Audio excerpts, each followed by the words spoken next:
machiegni ni kata kamano nyaka sani jopuonjre mago mag mbalariany otim nang'o. Dr. Onyango Stephen ka intiere studio maru e kaunti ma Kisumu. Ahinya sani jumbe ariyo ero wachomo juma mar adek ka jopuonj mag mbalariany podi nitiere ng'anyo margi. Jatend migawo mar somo odiochieng' manyoro kanoloso noko wacho kata ni ng'anyo nyalo rumo kinya kata chieng' machielo. Nowacho ni chenro mar poro wach podi dhi mbele. Jopuonjre mag mbalariany otim nang'o gi sani makoro sani kila kitu ochung' e mbalariany mopogore opogore mag piny owacho e pacho kae. Erokamano Joyce, en adieri mokwongo ogamba ok wach adieri. Ka sabane gidhi e court nitie gima ne oginyiso court, koro sani wasu gi kusu wan gima kizungu wacho ni we are properly in court e wachno. Ne ginyiso court ni nitie conciliator ng'ama jathek e kind union gi serikal.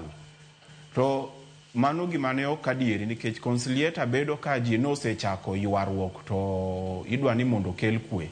Sama nwa chiwo notice mar ng'anyo ne wang'anyo ne weche adek. Pesa mowacho ni ne gichulo no sama nwa ng'anyo last year sign CBA manyien mamano bende CBA ma 2021-2025 ne wasai ne ka orumo. To 2.73 mane gigolo no en part mar winjruok mane waketo kendo pod gidong gi pesa maromo kama monego miwa higa manyien. Ma kata kaka weche dhini samoro higa manyien pod wadhi gombo mondo miwa pesa no. CBA ma wadwaro sani manyien sama ne wagomo higa mokalo ne wawinjore mo waketo e return to work formula ni wadhi timo twak maka dwe mar achiel higa ni rumo to wan gi CBA madhi chako tich dwe mar 7. Mano pok otimore. Koro kowacho ni twak dhi mbele. Sama ne anyisi ni jo SRC kawuone ka waromo godo, ne ginyiso tarik 15 ne gidwaro ndalo 14 ma en kawuono mondo gichiw beacons. Koro tabu mantie ni serikal ni ema akiago miyo wacha adieri chandogi. To gimo ging'eyo ni gidil be gi joma understand gima timore. Ma kiwacho gimoro to wa mak gimiwacho no. To wadwa ni tim gi midwaro. Koro mana kaka jowete nowacho gowi ma 2017-2021 magi ma gimo wache onge magi ma judge noseng'ade bura. Koro no piny to koro conciliator ni odwa biro mondo chak owuoye gima judge oseng'ado koso odhi bedo nang'o nikech onge kaka dongi wach ni dwaro kelo conciliator to judge oseng'ado bura gidhi e court of appeal buro logi. Koro kanyo wan gimo wacho ni pesa ubi. To 2025-2029 bende kaka jowete wacho ni jotich mbalariany chulo marach. Sani osiepa mantie Nairobi Dr. Thaddeus bro koni ni kidhi e commute allowance gima Maseno chulo gima University of Nairobi chulo pogore. Kidhi e allowances michulo gi tempogore gi basic house allowance gipogore.